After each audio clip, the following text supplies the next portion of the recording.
Ride out with me. Ride out and meet them. For death and glory. Yes! Let this be the hour when we draw swords together. What's up, guys? Your boy Benny. Yesterday changed history. Two of the largest, most persecuted political dynasties in human history joined forces, the Kennedys and the Trumps, in order to defeat a corrupt establishment. This all happened because of an RFK speech, which I believe was one of the most powerful top 5 speeches in American political history. Donald Trump apparently agrees with me, posting this, the strongest anti-establishment ticket in American history, a photo of him and a photo of RFK looking totally and completely epic. Now, we were live for the speech, but I felt like it was so important that it had to be hard posted to the channel because, again, I'm like sitting there with my wife as we were driving, listening to this, and I'm saying, like, I've never heard a politician talk like this. I've never heard a politician speak like this. And I listened to pretty much everybody's speeches. RFK Jr. nailed it. Most important 3 minutes you'll watch today on the health crisis, speaking about everything from a political crisis to a health crisis to a constitutional crisis. Bill Ackman, billionaire, saying this is one of the most consequential speeches he's ever heard. Ladies and gentlemen, I want it up on the channel. Here we go. RFK Jr.'s full speech. God bless this man, is all I can say. God bless this man. What an American hero. Truly putting his country before himself. Watch.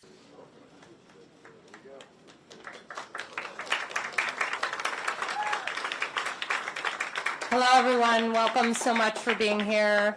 I'd like to introduce everyone to bring on Robert F. Kennedy Jr. I'm sorry to keep everybody waiting. 16 months ago, in April of 2023, I launched my campaign for President of the United States. I began this journey as a Democrat, the party of my father, my uncle, the party which I pledged my own allegiance to long before I was old enough to vote. I attended my first Democratic convention at the age of 6 in 1960. And back then, the Democrats were the champions of the Constitution, of civil rights. The Democrats stood against authoritarianism, against censorship, against colonialism, imperialism, and unjust wars. We were the party of labor, of the working class. The Democrats were the party of government transparency and the champion of the environment. Our party was the bulwark against big money interests and corporate power. True to its name, it was the party of democracy. As you know, I left that party in October because it had departed so dramatically from the core values that I grew up with. It had become the party of war, censorship, corruption, big pharma, big tech, big ag, and big money. When it abandoned democracy by canceling the primary to conceal the cognitive decline of the sitting president, I left the party to run as an independent. The mainstream of American politics and journalism derided my decision. Conventional wisdom said that it would be impossible even to get on the ballot as an independent because each state poses an insurmountable tangle of arbitrary rules for collecting signatures. I would need over 1 million signatures, something no presidential candidate in history had ever achieved. And then I'd need a team of attorneys and millions of dollars to handle all the legal challenges from the DNC. The naysayers told us that we were climbing a glass version of Mount Impossible. So the first thing I want to tell you is that we proved them wrong. We did it because beneath the radar of mainstream media organs, we inspired a massive independent political movement. More than 100,000 volunteers sprang into action, hopeful that they could reverse our nation's decline. Many worked 10-hour days, sometimes in blizzards and blazing heat. They sacrificed family time personal commitments, and sleep month after month, energized by a shared vision of a nation healed of its divisions. They set up tables at churches and farmers markets. They canvassed door to door. In Utah and in New Hampshire, volunteers collected signatures in snowstorms, convincing each supporter to stop in the frigid cold, to take off their gloves, and to sign legibly. During a heat wave in Nevada, I met a tall, athletic volunteer who cheerfully told me that he had lost 25 pounds collecting signatures in 117-degree heat. To finance this effort, young Americans donated their lunch money, and senior citizens gave up part of their Social Security checks. Our 50-state organization collected those millions of signatures and more. No presidential campaign in American political history has ever done that. And so I want to thank all of those dedicated volunteers and congratulate the campaign staff who coordinated this enormous logistical feat. Your accomplishments were regarded as impossible. You carried me up that glass mountain. You pulled off a miracle. You achieved what all the pundits said could never be done. You have my deepest gratitude, and I'm never going to forget that, not just for what you did for my campaign, but for the sacrifices you made because you love our country. You showed everyone that democracy is still possible here. It continues to survive in the press and in the idealistic human energies that still thrive beneath a canvas of neglect and of official and institutional corruption. Today, I'm here to tell you that I will not allow your efforts to go to waste. I'm here to tell you that I will leverage your tremendous accomplishments to serve the ideals that we share, the ideals of peace, of prosperity, of freedom, of health, all the ideals that motivated my campaign. I'm here today to describe the path forward that you've opened with your commitment and with your hard labors. Now, in an honest system, I believe that I would have won the election. In a system like kind that my father and my uncles thrived in, a system with open debates, with fair primaries, with regularly scheduled debates, with fair primaries, and with a truly independent media untainted by government propaganda and censorship. In a system of nonpartisan courts and election boards, everything would be different. After all, the polls consistently showed me beating each of the other candidates, both in favorability and also in head-to-head matchups. But I'm sorry to say that while democracy may still be alive at the grassroots, it has become little more than a slogan for our political institutions, for our media, and for our government, and most sadly at all for me, the Democratic Party. In the name of saving democracy, the Democratic Party set itself to dismantling it, lacking confidence in its candidate, that its candidate could win in a fair election at the voting booth. The DNC waged continual legal warfare against both President Trump and myself. Each time that our volunteers turned in those towering boxes of signatures needed to get on the ballot, the DNC dragged us into court, state after state, attempting to erase their work and to subvert the will of the voters who had signed those petitions. It deployed DNC-aligned judges to throw me and other candidates off the ballot and to throw President Trump in jail. It ran a sham primary that was rigged to prevent any serious challenge to President Biden. Then, when a predictably bungled debate performance precipitated the palace coup against President Biden, the same shadowy DNC operatives appointed his successor, also without an election.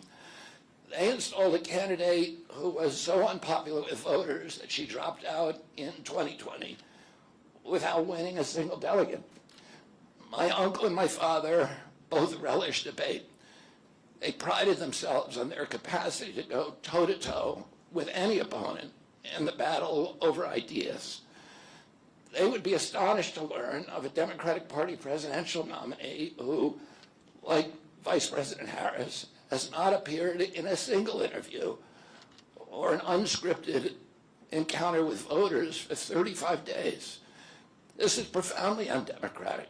How are people to choose when they don't know whom they are choosing? And how can this look to the rest of the world?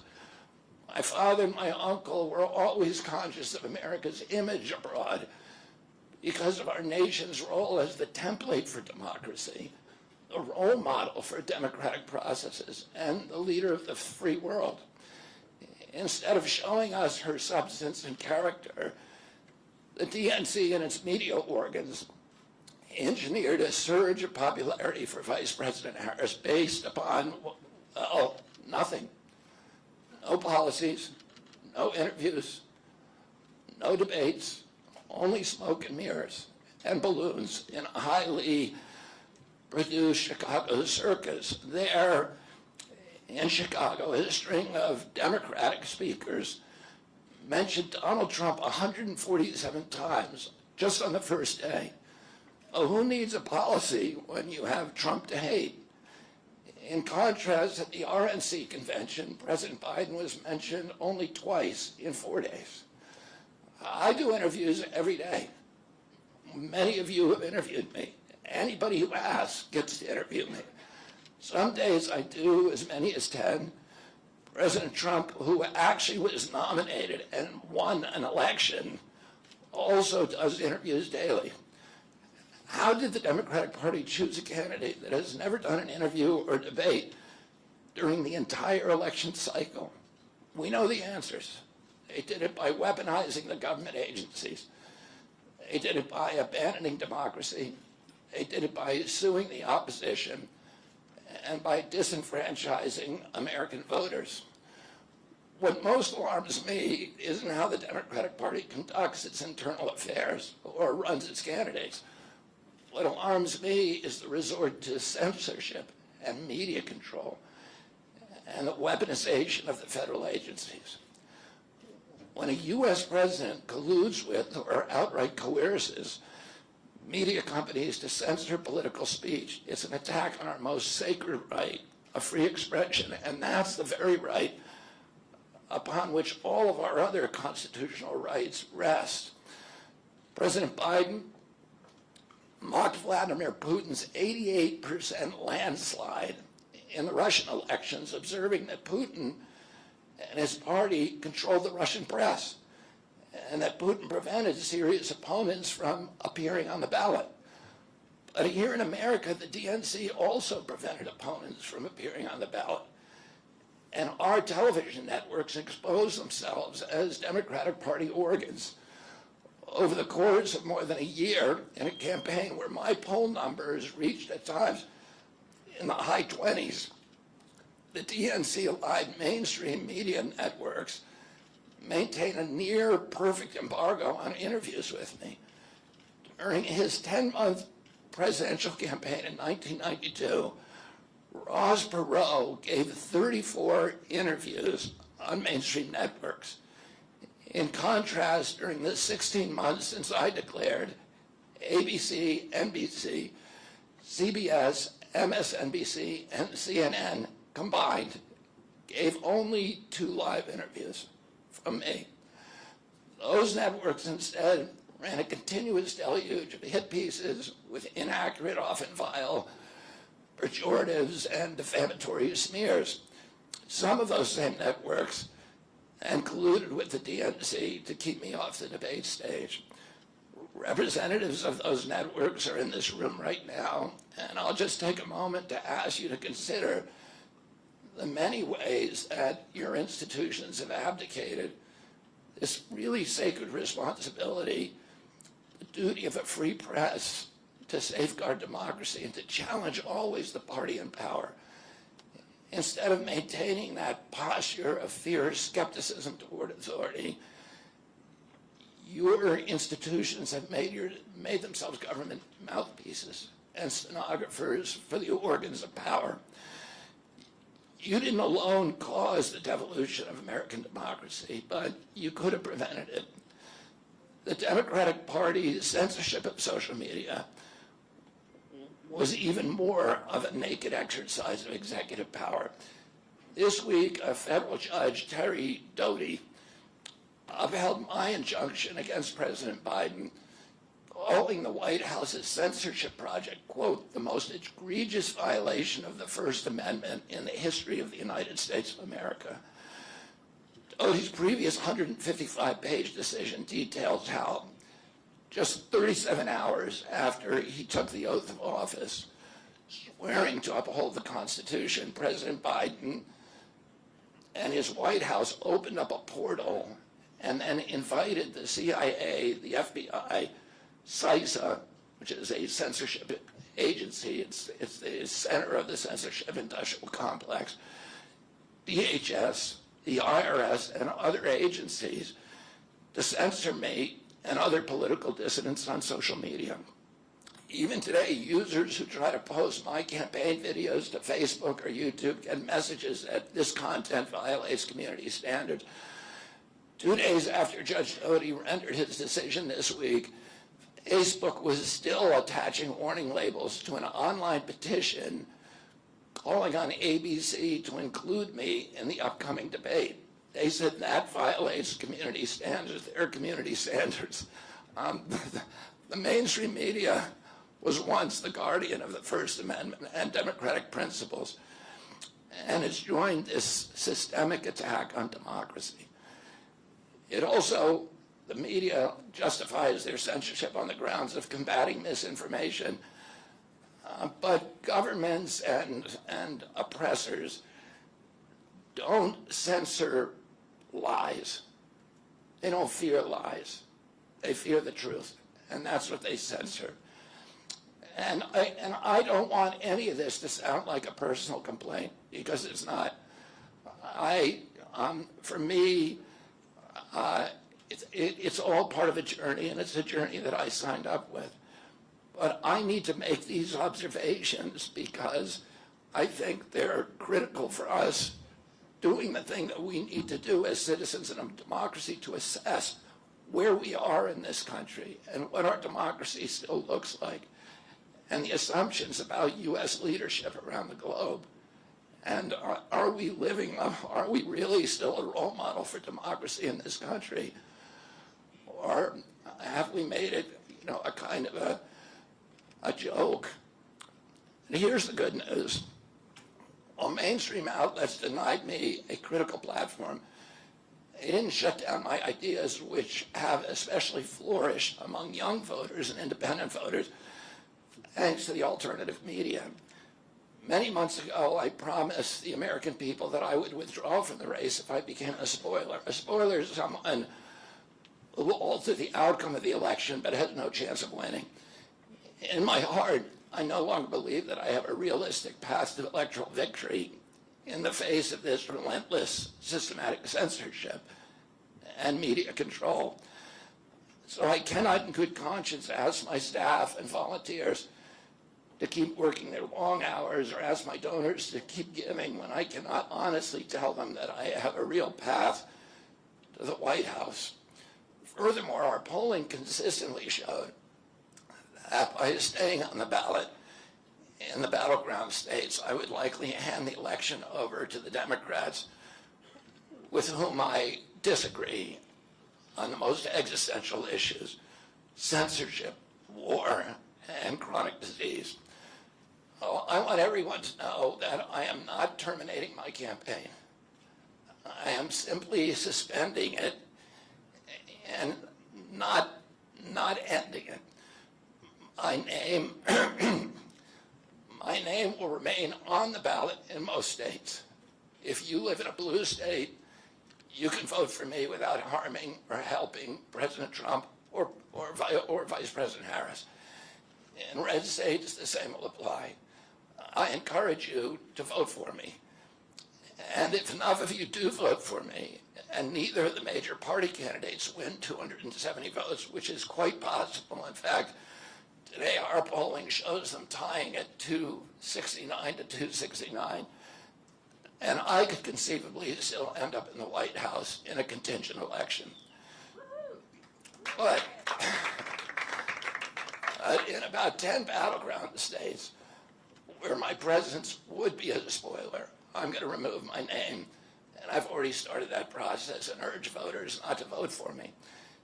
It's with a sense of victory and not defeat that I'm suspending my campaign activities. Not only did we do the impossible by collecting 1 million signatures, we changed the national political conversation forever. Chronic disease, free speech, government corruption, breaking our addiction to war have moved to the center of politics. I can say to all who have worked so hard in the last year and a half, thank you for a job well done.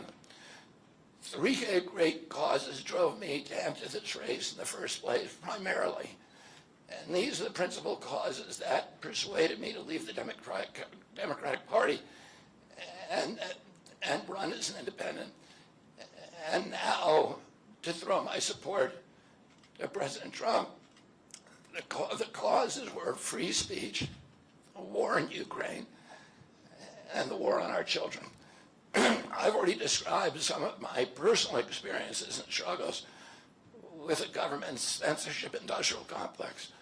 I want to say a word about the Ukraine war. The military industrial complex has provided us with a familiar comic book justification like they do on every war, that this one is a noble effort to stop a supervillain, Vladimir Putin, from invading the Ukraine and then to thwart his Hitler-like march across Europe. In fact, tiny Ukraine is a proxy in a geopolitical struggle initiated by the ambitions of the U.S. neocons for American global hegemony. I'm not excusing Putin for invading Ukraine. He had other options. But the war is Russia's predictable response to the reckless neocon project of extending NATO to encircle Russia, a hostile act. The credulous media rarely explain to Americans that we unilaterally walked away from 2 intermediate nuclear weapons treaties with Russia and then put nuclear-ready Aegis missile systems in Romania and Poland. This is a hostile act. And that the Biden White House repeatedly spurned Russia's offer to settle this war peacefully. The Ukraine war began in 2014 when U.S. agencies overthrew the democratically elected government of Ukraine and installed a hand-picked pro-Western government that launched a deadly civil war against ethnic Russians in Ukraine. In 2019, America walked away from a peace treaty, the Minsk Agreement, that had been negotiated between Russia and Ukraine by European nations. And then in April of 2022, we wanted the war. In April of 2022, President Biden sent Boris Johnson to Ukraine to force President Zelensky to tear up a peace agreement that he and the Russians had already signed, and the Russians were withdrawing troops from Kiev and Donbass and Lugansk. And that peace agreement would have brought peace to the region and would have allowed Donbass and Lugansk to remain part of Ukraine. President Biden stated that month that his objective in the war was regime change in Russia. His Defense Secretary, Lloyd Austin, simultaneously explained that America's purpose in the war was to exhaust the Russian army, to degrade its capacity to fight anywhere else in the world. These objectives, of course, have nothing to do with what they were telling Americans about protecting Ukraine's sovereignty. Ukraine is a victim in this war, and it's a victim of the West. Since then, of Russia and both Russia and the West. Since then, we have, since tearing up that agreement, forcing Zelensky to tear up the agreement, we've squandered the flower of Ukrainian youth, as many as 600,000 Ukrainian kids, and over over 100,000 Russian kids, all of whom we should be mourning, have died, and the Ukraine's infrastructure is destroyed. The war has been a disaster for our country as well. We squandered nearly $200 billion already, and these are badly needed dollars in our communities, suffering communities all over our country. The Nord Stream pipeline sabotage and the sanctions have destroyed Europe's industrial base, which formed the bulwark of U.S. national security. A strong Germany with a strong industry is a much, much stronger deterrent to Russia, and a Germany that is deindustrialized and turned into just an extension of U.S. military base. We've pushed Russia into a disastrous alliance with China and Iran. We're closer to the brink of nuclear exchange than at any time since 1962.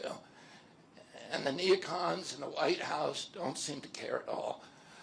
Our moral authority and our economy are in shambles, and the war gave rise to the emergence of BRICS, which now threatens to replace the dollar as the global reserve currency. This is a first-class calamity for our country.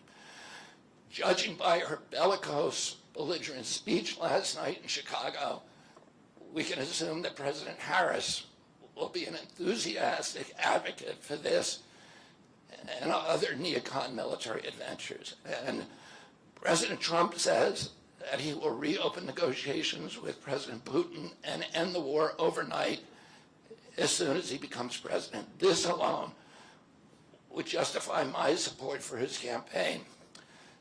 Last summer, it looked like no candidate was willing to negotiate a quick end to the Ukraine war, to tackle chronic disease epidemic, to protect free speech, our constitutional freedoms, to clean corporate influence out of our government, or to defy the neocons and their agenda of endless military adventurism. But now one of the two candidates has adopted these issues as his own, to the point where he has asked to enlist me in his administration. I'm speaking, of course, of Donald Trump. Less than 2 hours after President Trump narrowly escaped assassination, Callie Means called me on my cell phone. I was then in Las Vegas. Callie is arguably the leading advocate for food safety, for soil regeneration, and for ending the chronic disease epidemic that is destroying America's health and ruining our economy. Callie has exposed the insidious corruption at the FDA, the NIH, the HHS, and the USDA that has caused the epidemic. Callie had been working on and off for my campaign, advising me on those subjects since the beginning. And those subjects have been my primary focus for the last 20 years. I was delighted when Callie told me that day that he had also been advising President Trump. He told me President Trump was anxious to talk to me about chronic disease and other subjects, and to explore avenues of cooperation. He asked if I would take a call from the president. President Trump telephoned me a few minutes later, and I met with him the following day. A few weeks later, I met again with President Trump and his family members and closest advisors in Florida. In a series of long, intense discussions, I was surprised to discover that we are aligned on many key issues. In those meetings, he suggested that we join forces as a unity party. We talked about Abraham Lincoln's team of rivals. That arrangement would allow us to disagree publicly and privately, and fiercely, if need be, on issues over which we differ, while working together on the existential issues upon which we are in concordance.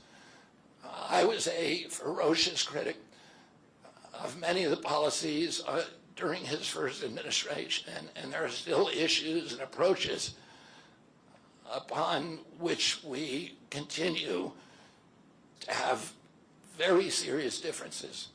But we are aligned with each other on other key issues, like ending the forever wars, ending the childhood disease epidemics, securing the border, protecting freedom of speech, unraveling the corporate capture of our regulatory agencies, getting the U.S. intelligence agencies out of the business of propagandizing and censoring and surveilling Americans and interfering with our elections. Following my first discussion with President Trump, I tried unsuccessfully to open similar discussions with Vice President Harris. Vice President Harris declined to meet or even to speak with me.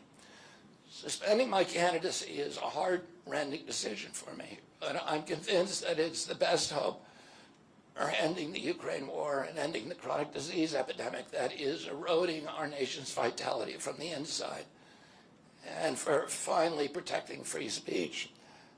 I feel a moral obligation to use this opportunity to save millions of American children above all things.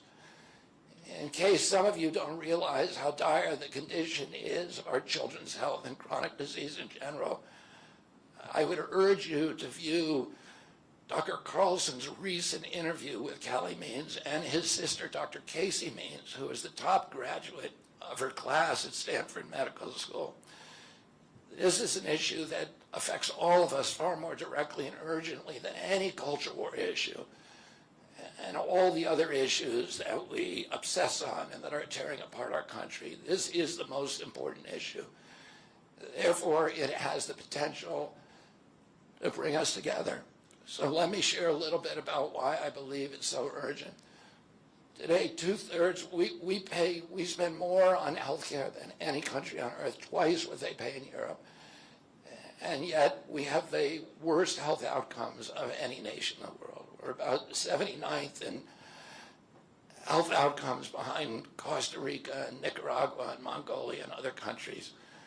Nobody has a chronic disease burden like we have. And during the COVID epidemic, we had the highest body count of any country in the world. We had 16% of the COVID deaths, and we only have 4.2% of the world's population. And CDC says that's because we are the sickest people on earth. We have the highest chronic disease rate on earth. And the average American who died from COVID had 3.8 chronic diseases. So these were people who had immune system collapse, who had mitochondrial dysfunction.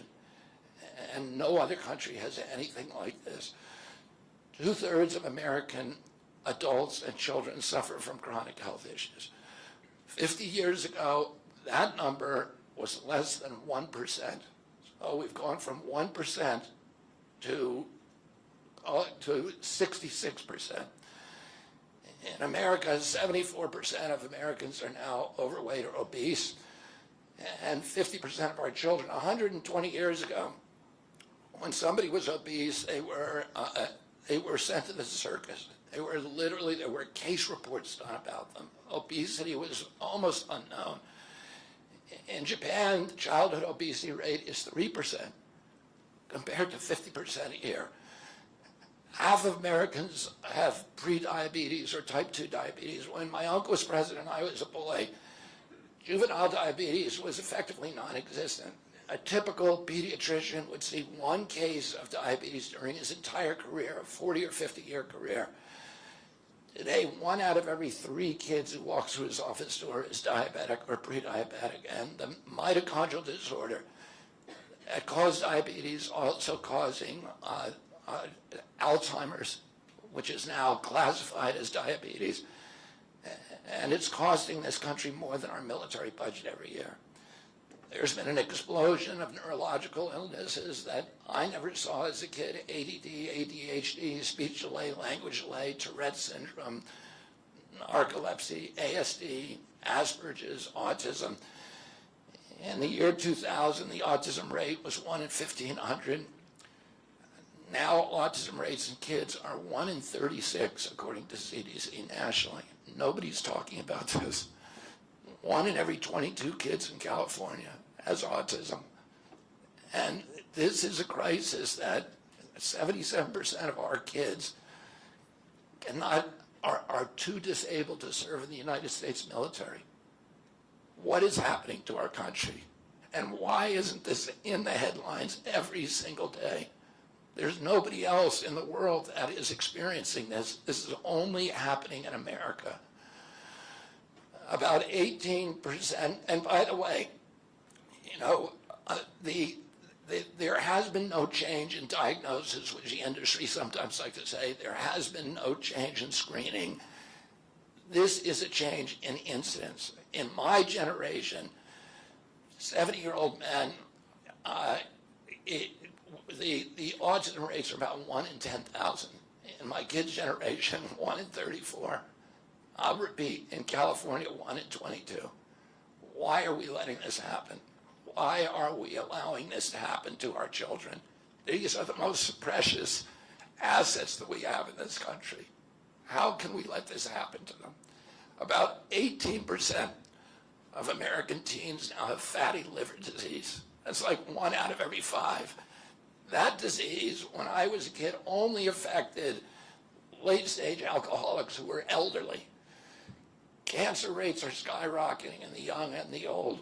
Young adult cancers are up 79%. 1 in 4 American women is on antidepressant medication. 40% of teens have a mental health diagnosis. And 15% of high schoolers are on Adderall, and 500,000 children on SSRIs. So what's causing this suffering? I'll name 2 culprits. First, and the worst, is ultra-processed food. About 70% of American children's diet is ultra-processed. That means industrial manufactured in a factory. These foods consist primarily of processed sugar, ultra-processed grains, and seed oils. Laboratory scientists who many of whom formerly worked for the cigarette industry, which purchased all the big food companies in the 1970s and 80s, deployed thousands of scientists to figure out new chemicals to make the food more addictive. And these ingredients didn't exist 100 years ago. Humans aren't biologically adapted to eat them. Hundreds of these chemicals are now banned in Europe, but ubiquitous in American processed foods. The second culprit is toxic chemicals in our food, in our medicine, in our environment. Pesticides, food additives, pharmaceutical drugs, and toxic waste permeate every cell of our bodies. The assault on our children's cells and hormones is unrelenting. To name just one problem, many of these chemicals increase estrogen because young children are ingesting so many of these hormone disruptors. America's puberty rate is now occurring at age 10 to 13, which is 6 years earlier than girls were reaching puberty in 1900. Our country has the earliest puberty rates of any continent on the earth. And no, this isn't because of better nutrition. This is not normal. Breast cancer is also estrogen driven, and it now strikes 1 in 8 women. We are mass poisoning all of our children and our adults. Considering the grievous human cost of this tragic epidemic of chronic disease, it seems almost crass to mention the damage it does to our economy. But I'll say, it is crippling the nation's finances. When my uncle was president, our country spent $0 on chronic disease. Today, government health care spending is almost all for chronic disease. And it's double the military budget.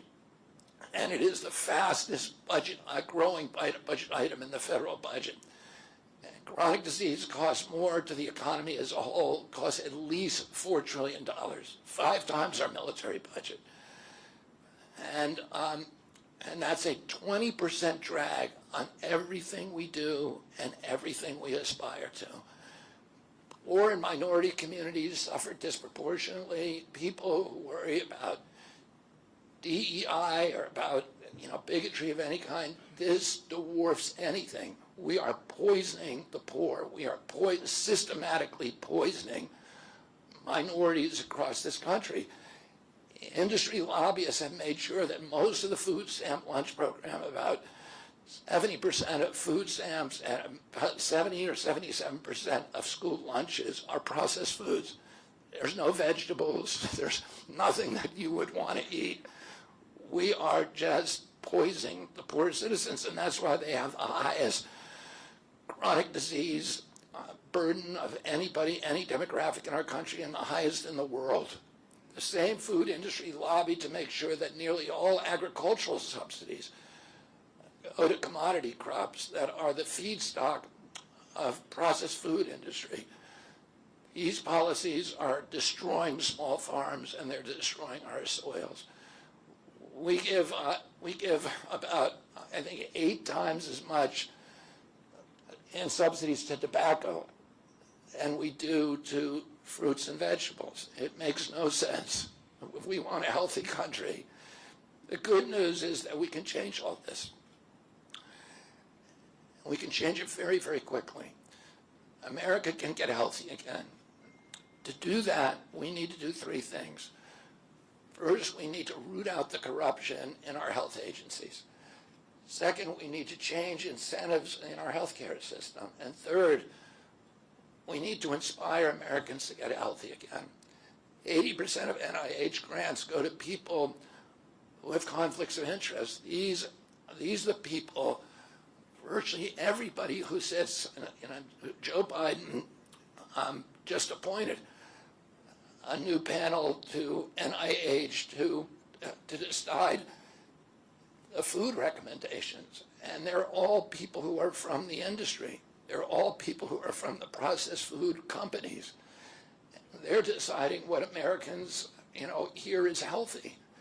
And the recommendations on the food pyramid and what goes to our school lunch programs, what go to the program, the Swiss program, the food stamp programs. They're all corrupted and conflicted individuals. These agencies, the FDA, USDA, and CDC, all of them are controlled by giant for-profit corporations. 75% of the FDA's funding doesn't come from taxpayer, it comes from pharma. And pharma executives and consultants and lobbyists cycle in and out of these agencies. With President Trump's backing, I'm going to change that. We're going to staff these agencies with honest scientists and doctors who are free from industry funding. We're going to make sure the decisions of consumers, doctors, and patients are informed by unbiased science. A sick child is the best thing for the pharmaceutical industry. When American children or adults get sick with a chronic condition, they're put on medication for their entire life. Imagine what will happen when Medicare starts paying for Ozempic, which costs $1,500 a month, and it's being recommended for children as young as 6, all for a condition, obesity, that is completely preventable and barely even existed 100 years ago. And 74% of Americans are obese. The cost, if all of them took their Ozempic prescription, is $3 trillion a year. This is a drug that is made by Novo Nordisk, the biggest company in Europe. It's a Danish company, and the Danish government does not recommend it. It recommends change in diet to treat obesity and exercise. And in our country, the recommendation now is for Ozempic to children at age 6. Novo Nordisk, the biggest company in Europe, and virtually its entire value is based upon its projections of what it's going to sell, of the Ozempic it's going to sell to America. And we have the food lobbyists have a bill in front of Congress today that is backed by the White House, backed by Vice President Harris and President Biden, to allow this to happen. This $3 trillion cost that is going to bankrupt our country. For a fraction of that amount, we could buy organic food for every American family, 3 meals a day, and eliminate diabetes altogether. We're going to bring healthy food back to school lunches. We're going to stop subsidizing the worst foods with our agricultural subsidies. We're going to get toxic chemicals out of our food. We're going to reform the entire food system. And for that, we need new leadership in Washington. Because unfortunately, both the Democrats and the Republican parties are in cahoots with the big food producers, Big Pharma and Big Ag, which are among the DNC's major donors. Vice President Harris has expressed no interest in addressing this issue. 4 more years of Democratic rule will complete the consolidation of corporate and neocon power, and our children will be the ones who suffer most. I got involved with chronic disease 20 years ago, not because I chose to or wanted to. It was essentially thrust upon me. It was an issue that should have been central to the environmental movement. I was a central leader at that time, but it was widely ignored by all the institutions, including the NGOs, who should have been protecting our kids against toxins. It was an orphaned issue, and I had a weakness for orphans. I watched generations of children get sicker and sicker. I had 11 siblings, and I had 7 kids myself. I was conscious of what was happening in their classrooms and to their friends, and I watched these sick kids, these damaged kids. In that generation, almost all of them are damaged. And nobody in power seemed to care or to even notice. For 19 years, I prayed every morning that God would put me in a position to end this calamity. The chronic disease crisis was one of the primary reasons for my running for president, along with ending censorship in the Ukraine war. It's the reason I've made the heart-wrenching decision to suspend my campaign and to support President Trump. This decision is agonizing for me because of the difficulties it causes my wife and my children and my friends. But I have the certainty that this is what I've meant to do. And that certainty gives me internal peace, even in storms. If I'm given the chance to fix the chronic disease crisis and reform our food production, I promise that within 2 years, we will watch chronic disease burden lift dramatically. We will make Americans healthy again. Within 4 years, America will be a healthy country. We will be stronger, more resilient, more optimistic, and happier. I won't fail in doing this. Ultimately, the future, however it happens, is in God's hands and in the hands of the American voters and those of President Trump. If President Trump is elected and honors his word, the vast burden of chronic disease that now demoralizes and bankrupts the country will disappear. This is a spiritual journey for me. I reached my decision through deep prayer, through hard-nosed logic, and I asked myself, what choices must I make to maximize my chances to save America's children and restore national health? I felt that if I refused this opportunity, I would not be able to look myself in the mirror, knowing that I could have saved lives of countless children and reversed this country's chronic disease epidemic. I'm 70 years old. I may have a decade to be effective. I can't imagine that President Harris would allow me or anyone to solve these dire problems. After 8 years of President Harris, any opportunity for me to fix the problem will be out of my reach forever.